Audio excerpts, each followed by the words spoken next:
豪华高端越野 SUV。来，今天我们要看的就是全新的 Jakku 7。好奇它是谁？是不是 Chery 的子品牌 Jakku？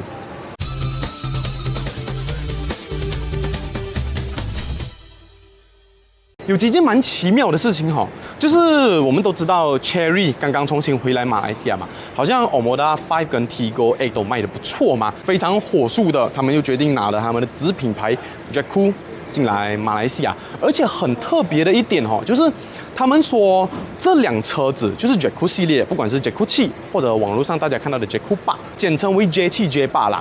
都没有计划放在 Chery 的 showroom 卖哦，而是另外做拓展，打一个高端品牌的路线。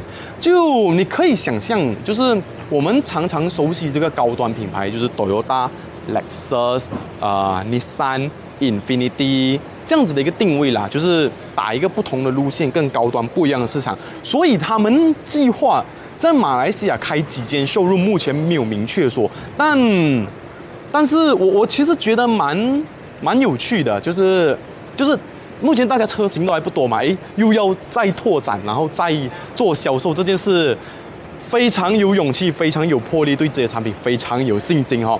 售价多少，相信大家都很好奇。目前原厂没有说，因为我刚说了嘛，这辆车他们目前是拿进来 preview 的，而且已经是右驾版了的哦，所以预计跟之前的 Omoda 5、Tiggo 8一样。第一批 CBU 先拿进来，可能给 dealer 做 demo car、做 test drive unit， 然后之后 CKD 才正式做贩售。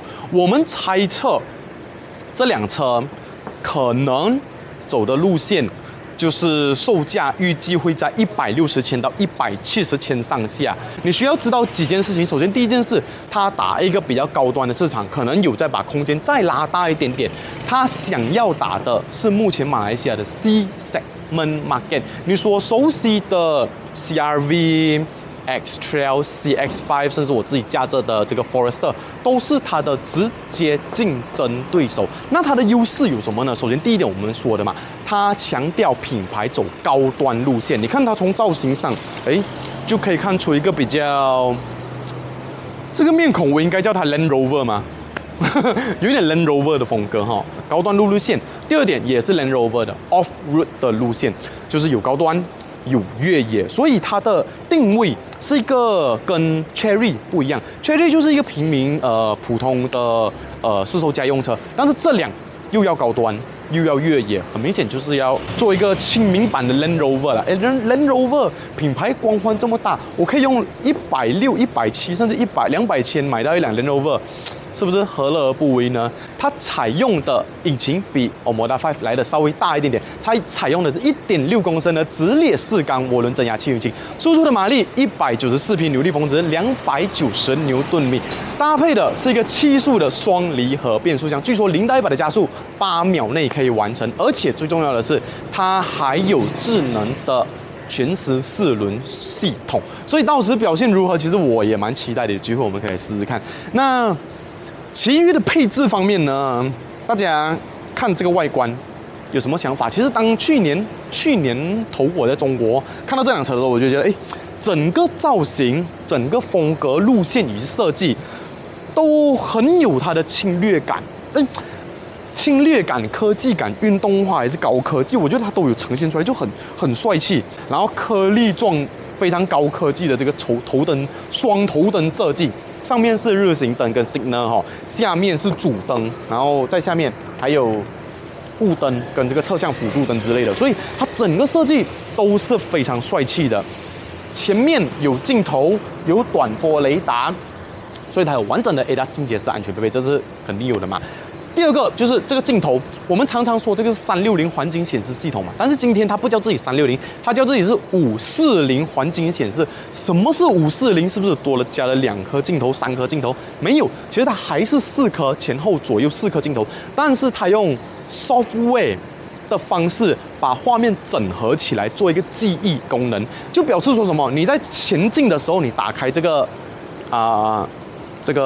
鸟感视野的时候，它就会把前面的画面先录起来，所以当你的车继续往前行进的时候，它就可以仿佛看看到车底下的画面，其实就是他之前所拍摄的画面继续记忆下去，把这个软体做整合，让它看起来有这个功能，所以蛮有趣的。再来，我们看到它有全景式的大天窗，然后有整个双色调车身烤漆，然后轮圈也采用了19寸的大轮圈，所以整体上就大气啊，有很大气的感觉吗？车尾的线条呢，有没有更像路虎一点呢？尤其我喜欢什么？它这个格子纹路的尾灯造型啊，跟头灯的造型非常呼应，然后有贯穿式的尾灯设计，所以它整个感觉起来就很高科技。而且它这个透明罩里面也是把它的厂徽直接放进去了 ，Jackoo。它不强调自己是 Cherry 了，就打一个完全不一样的路线吧，所以 Jackoo 就在里面了。简写节气 All Wheel Drive， 我蛮意外的，它没有把它的牛顿米 290T 标示出来。然后排气管呢，两边吗？没有，这两个都是假的。它真正的排气管下面双边单出。好，造型方面还有什么？车尾的造型蛮漂亮的啦，它做这种双色调的打造，车顶完全做黑色。然后做一些设计，让它看起来很高科技。旁边的反光板做起来也是很高科技。再来，尾门开起来，当然这个价位算高吗？但是有电动尾门就感觉颇爽。后车厢空间不算太大，但是它有很多小小零散的收纳格啊，有电源插槽这些，使用起来就也还算方便啊。后座的倾倒可以坐，然后它有在肩膀位做倒，然后备胎有全尺寸备胎哦。好，我们坐上节气的后座，前面应该是调的蛮厚的啦，所以我现在至少你看都还有2个拳头哦，所以3个拳头没有问题。要定位它作为一辆 C segment SUV， 其实是可以的。好。座椅的部分，我们先来讲一下。我的身高是169公分，我的头部有超过1个拳头，膝盖有超过2个拳头到3个拳头哦。有全景式的大天窗，然后整体的 set up 你看是很完善的，尤其是椅子啦，皮革的材质好，大腿支撑长度够，高度也算够，椅垫的凹槽做得好，旁边全部的铺陈，我觉得都很舒适，因为。你本身看它的入门款 Omoda 5，其实成熟度已经很高了。然后放到这辆，如果是打更高端的路线的话，东西当然就更加的齐全。后面有冷气出风口，有 Type C， 有 Type N， 有收纳格可以放手机。最重要的是什么？最重要的，我们来看这个侧门边有什么东西？来，第一个。LED 的氛围灯颜色非常多选择，上面软材质，中间软材质，中间硬质塑料，往下面硬质塑料，但是有 Sony 的音响。重点是你看单是这个造型，它就展现出一种比较我们叫做工业风啊，是工业风吗？很粗犷、很 rugged 的造型设计，手把有点 loose 哦，不好意思啊，手把有点 loose 啊。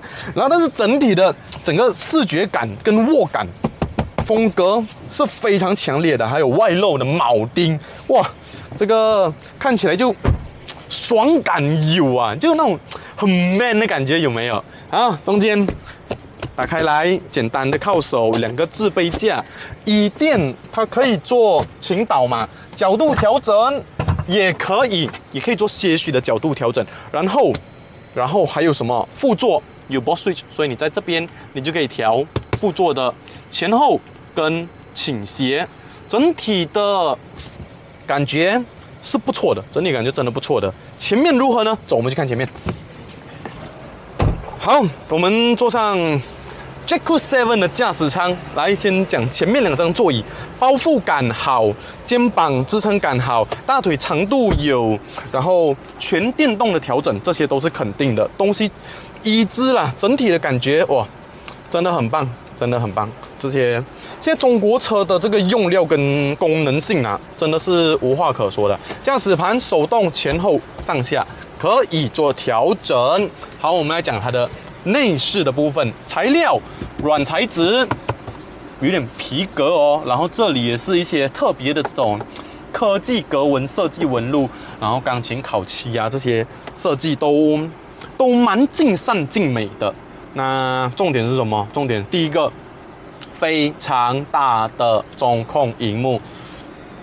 应该是不能转的啊，不能转啦，转的只是比亚迪而已啦哈，不要闹，不要闹。然后功能都很丰富啦，你看所有的功能全部在这边显示，所有的那些氛围灯、驾驶辅助系统、车子的设定全部都在这边，所以变成这个中控荧幕跟我们以前传统的那些不一样。以前跟车子没有关联性嘛，它就是一个 media display 而已。可是现在它是直接主宰了整个车子的系统，所以这个就变得非常非常重要。你这个一有问题，就很多东西都出问题了。只是这个荧幕很大很炫，你回来看驾驶前面那个仪表就。这个比例的大小有一点就差了很多哦，所以你就会突然间有点适应不来。然后再往前看，它这里有一个小小的感应器，这个感觉我觉得是红外线的感应器啊，就是我们之前有讲过，可能是那些有侦测你有没有在看路面啊的系统，可能在这边。然后再往上看，它还有一个比较大的这个格子，就是它的 HUD 抬头显示器。好，往下看驾驶盘，它的驾驶盘很明显就是有点类似。Chery Omoda 的整个设计啦，然后算是触控屏嘛，应该不算触控屏啊，还是实体按钮，但是这个整个板连接起来，然后没有分隔的处理，我就有一点不太喜欢这样的设计。往下看，两个手机置物格，有一个有这个所谓的高速无线充电，所以有点厉害哈。然后置杯架、手机置物槽，以及原厂表示这个是所谓非常高科技的排档杆啊，帅吗？这个排档杆，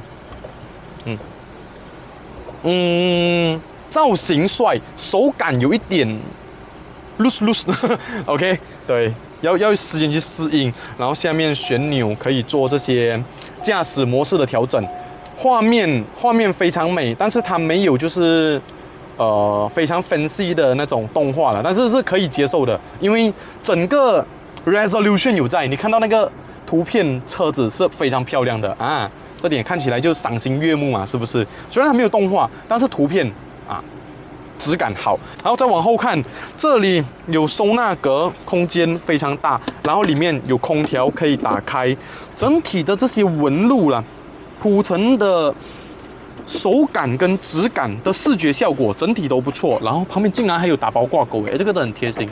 你跌打瑞哈就不担心挂在一些奇怪的地方，然后走就打翻。下面也是有很大的收纳格，然后有 USB 的插槽。整体上来说，这辆车原厂想要打的路线已经讲得很清楚了嘛，就是要打 C segment 的 SUV 啊。C segment 的 SUV 现在的价钱是在160到180之间呐。那这辆车要来打他们，如果你拿160来打，刚好。因为你确实有做到比很多日系的质感营造更加好，然后好像功能也更加的丰富，但相对来说，很多人就会在这个价位上挣扎啦。160、100，或者你的价，因为现在价钱不确定嘛，你170、180，到底你会选择日本车还是选择买中国车呢？那我是听说，近期有一些网友有在网上分享说，Omoda 5交车了之后 ，feedback 怎样，大家可以继续研究哦。因为我自己也还没有去认真试驾过。我觉得功能性有，视觉的东西有，然后造型上设计看起来做起来感觉不错。实际驾驶怎样，我目前真的还不知道。那你说这辆车要去做到跟 Omoda 5做完全的区别，打不一样的高端路线？我觉得还是有一点困难的，因为首先第一点，你看这个驾驶盘，你一看你就知道，它就是 Chery 的驾驶盘。你这个中控设计，你这个仪表设计就还是维持那个比较 Chery 的风格啊。就很多人说，你就 Toyota、Lexus 啊，也是一样的品牌嘛。但是确实他们有把里面的用料、里面的产品做出不一样的风格。这个还是很多通用的东西，所以你还是脱离不了。所以你说，如果买180千啊200千去买这么一辆车，然后你再回去看，怎么 Chery 是一样的东西的时候，可能那个感觉就说不过去了。然后另外一种心态就是，我们刚才有朋友讨论说，我如果已经打算花200千了，我还会去买一辆中国车吗？这点其实我也蛮好奇的，我也想知道大家的想法是什么，所以欢迎大家留言告诉我们，也不要 subscribe 我们channel，我们下期再见，拜。